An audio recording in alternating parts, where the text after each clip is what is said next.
I get it. I completely understand why you want to do this. Okay, and this isn't because you are a bad person. You want to get your own back. You want to torture this person who has caused you so much heartache, so much pain. They've lied to you. They've cheated on you. They've made you feel insignificant. You want to get your own back. Stay tuned. I want to talk about this in the video.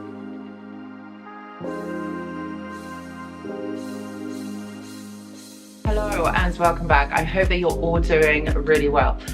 So I completely understand why you want to do this, and this is something that has been a topic of discussion, you know, with my clients, and this is something that we've talked about quite a bit on how do you torture or how do you get your own back on a narcissist. Now, I have my own opinions on this, and I do believe that it is something that you should just not engage in, just forget about it, concentrate on yourself. But it's not always easy to do that when there is so much pain and heartache and the struggle to understand what really has happened in this interaction. So I completely understand why you are in this space or why you are thinking this. And I really want to unpack this in the video and share more of the insights and things that I kind of tell my clients, like tips and suggestions on moving forward. Okay, so you want to torture the narcissist. All right, you know what? The one way and the only thing that really works with a narcissist, really and truly, all right, is by ignoring them. Yes, my friends, it's by ignoring them. But you try and ignore the narcissist when they are hoovering you, when they're calling you, when they're messaging you.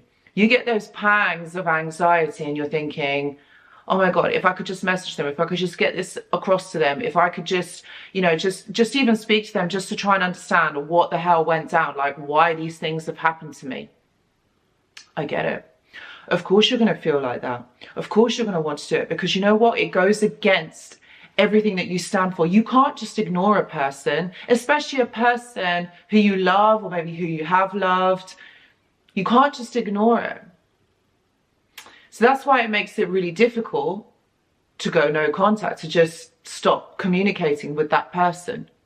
Because you want answers, you want to know. And that's the thing. The narcissist, this is how they still gain control over you, because they are communicating with you on their time when they want to. Now imagine if the roles were reversed and the shoe was on the other foot. If you were to reach out to them, say when there is a silent treatment going on or when they are ignoring you, you're probably blocked, so you're not going to be able to get in contact with them. So it makes it really difficult, doesn't it, right? And you have so much you want to say. There's so many things that you want answers to, yet you can't. And think about how much that burns, how much that hurts you at that time. And the fact maybe a lot of you are already in no communication, already in no contact, how much it still hurts that you can't say what it is that you want to this person. Now, the reason why it feels like this is because you are wanting answers. You are wanting to get this off your chest. But the thing is, if you do that, the narcissist doesn't listen. Their ears are closed. They don't care what you've got to say. They're not going to listen to you. And what they are going to care about is that you conform, is that you actually do what they want you to do. That's what they're interested in. They're not interested in your feelings. They're not interested in your explanations. They don't want to give you any explanations because they don't want to take responsibility for what has happened. They'll just sweep it under the carpet like nothing. And it's fine. And we just carry on. They have their own agenda. They'll do what they're doing all the time. And you just take it. You just accept it. You just roll with it. You just take it. That's what's going to happen.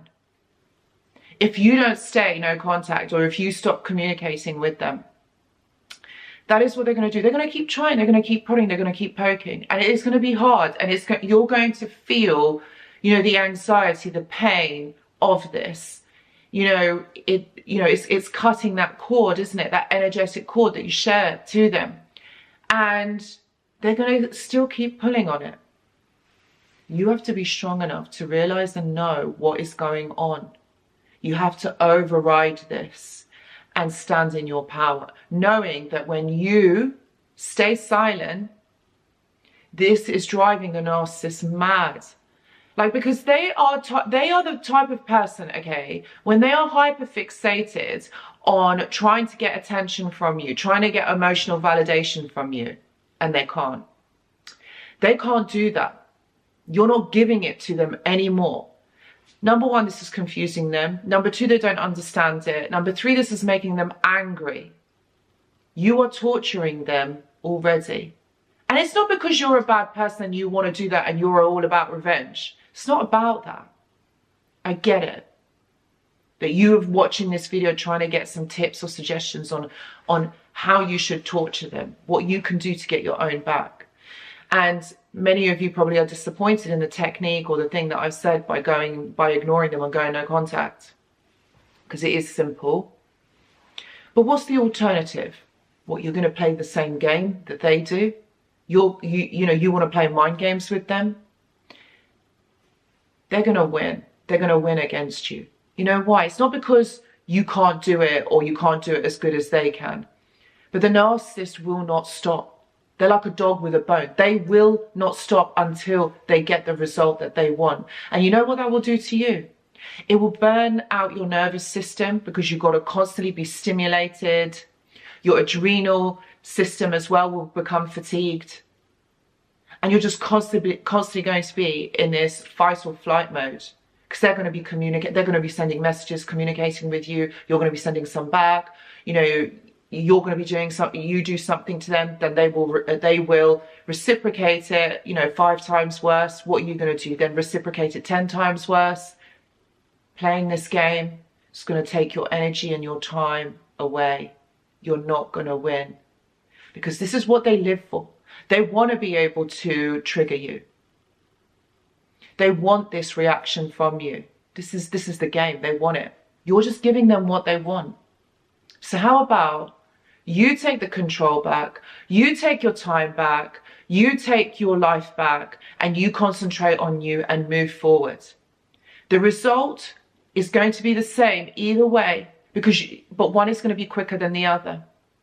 Meaning that if you're playing the mind games and you're trying to get revenge on them, you're just stalling your recovery. Because at the end of it, you will realize that this is fruitless. This is just a waste of time. I do actually need to move forward. But if you realize it now and know that actually your life is more important, okay, loving yourself and coming home to you is more important than playing mind games with someone who doesn't care. Someone who is fixated on winning against you. You're not going to get the answers. The answer is, the closure is that they are a narcissist, they're toxic. There's no future in this. It's just fruitless. So by taking your time and your energy back and moving forward and doing these things will help you to realize that, I know that right now, by going no contact, ignoring this person, it hurts. Okay, it hurts because you want the answers you want to know. But in the long term, you know, in a month's time, 2 months' time, when you've had no contact with this person, you've had the time and the brain space to process. And that is the key here, is giving yourself that space, that brain space, that mind space, to be able to think things over, process them, and move forward. This is about rising up, you know, in your own power. This is about taking the control back of this situation. You will be taking control back because this is going to be on your time, because you are now concentrating on you and moving forward from this. Playing these games is just not going to work anymore for you. And you have to be able to resist the communication from the narcissist. You have to be able to, either you block them or you just don't engage. And the way by doing this is by distracting yourself. I know that it's not actually healing because you're experiencing that trauma bond and this is quite early on in your recovery. But if you distract yourself, what you're doing is you're taking that power back. You are doing something for you. You're not sitting there concentrating, ruminating, overthinking about this situation, because you're still giving power to them. You're still giving your energy away by doing this. You have to not respond. And it is difficult, yes. Maybe put your phone to one side, or maybe if you get emails from them, you know, put it into like into a different, you know, inbox, so that you're not seeing those messages when they pop up. Because this is about you seeing, or you controlling the communication. And if it is that you don't want any, then that's fine. Those are your boundaries. Remember, the narcissist is not going to respect that. They're going to do it on their own, and they're going to do whatever it is that they want. And I know this goes against everything that you stand for, that you know, that you don't ignore people, you do get back to them. But you can't in this case. You can't do that. Because it will never stop. It will continue and continue.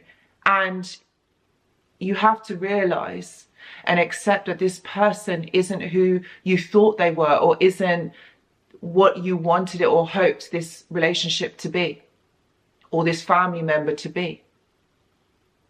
It is about accepting the truth of the situation and protecting yourself, growing stronger within yourself, starting this journey. There will be good days and there will be bad days. And it is going to be an emotional roller coaster. I'm not going to sit here and say it's going to be easy. But what I will say, it is not impossible. You can do it. You can heal. There are things that you can do. There are people that you can see. There's people that you can talk to, professionals, you know, who can help you on this. You don't have to do this alone. There is lots of things that you can do in the meantime to help build you up, make you stronger, help you to understand. But you have to reach out for that and try really hard not to go back and try and get some kind of communication from them. You can do it. It will be the best journey that you have ever been on. And you'll be glad that you've done it. You know, if you're someone that is going through this, please know that I do have and I do offer one-to-one consultations. Please see the description box below. I also have a journal club and a mentorship program. If you're interested, please see the description box below. If you want to talk and interact with a supportive community, please join my Discord server. There's quite a few people on there, and there's always someone online. So it's nice for you to connect with like-minded individuals. If you're interested in connecting, please see the description box below for the link. Guys, I really hope this video helps. I know it's one of the more hard-hitting ones, and I'm sorry for that. But I just wanted you to know that you have the power and you have choice in every single thing that you do. All right? Take care, and I'll see you in the next video. Goodbye.